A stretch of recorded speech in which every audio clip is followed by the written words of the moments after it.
नमस्कार मित्रांनो. राज्य शासनाने पीक विमा योजनेत या वर्षीपासून बदल केलेला आहे. मागील वर्षी ₹1 पीक विमा योजना राबवण्यात आलेली होती. मात्र यावर्षी ती ₹1 पीक विमा योजना बंद करून सुधारित पीक विमा योजना राबवण्यात आलेली आहे. मागील वर्षी या पीक विमा योजनेत जवळजवळ लाख शेतकरी या पीक विमा योजनेत सहभागी झालेले होते. मात्र यावर्षी ही संख्या खूप कमी असून राज्यातील शेतकऱ्यांनी या पीक विमा योजनेकडे पाठ फिरवल्याचे दिसत आहे. राज्यात आतापर्यंत फक्त 20 ते 22% शेतकऱ्यांनीच फक्त पीक विमा योजनेत सहभाग घेतल्याचे निदर्शनास येत आहे.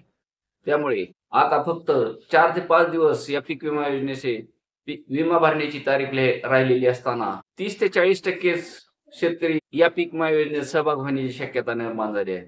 मागील पीक विम्यात 4 ट्रिगर होते. त्यात नैसर्गिक आपत्ती हा सर्वात महत्वाचा आणि शेतकऱ्यांना दिलासा देणारा ट्रिगर होता. त्या ट्रिगरमध्ये वैयक्तिक एखाद्या शेतकऱ्याचे नुकसान झाले असता त्या शेतकऱ्याला वैयक्तिक क्लेम करून नुकसान भरपाई मिळवता येत होती. मात्र शासनाने यामध्ये बदल करून शेतकऱ्यांचे खूप मोठे नुकसान झाले. त्यामुळे शेतकरी या योजनेकडे सध्या पाठ फिरवल्याचे दिसत आहे.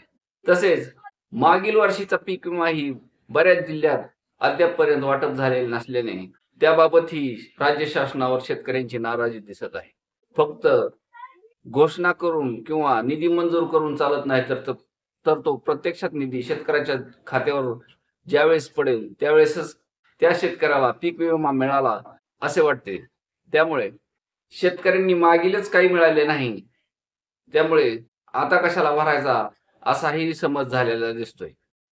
तसेच या पीक विमा योजनेत काही जाचकाठी घातलेल्या आहेत. जर थोडीही चूक झाली तर तुमचं आधार कार्ड हे ब्लॉक केले जाईल, ही सर्वात महत्वाची अट यात घातलेल्यामुळे किंवा शेतकऱ्यावर पीक विम्याची काही बंधने टाकल्यामुळे शेतकऱ्यात नाराजी पसरली आहे. त्यामुळे शेतकरी या पीक विमा योजनेकडे उदासीनतेने पाहत आहे. त्यामुळेच शेतकऱ्यांनी या पीक विमा योजनेला अत्यल्प प्रतिसाद दिला आहे. धन्यवाद.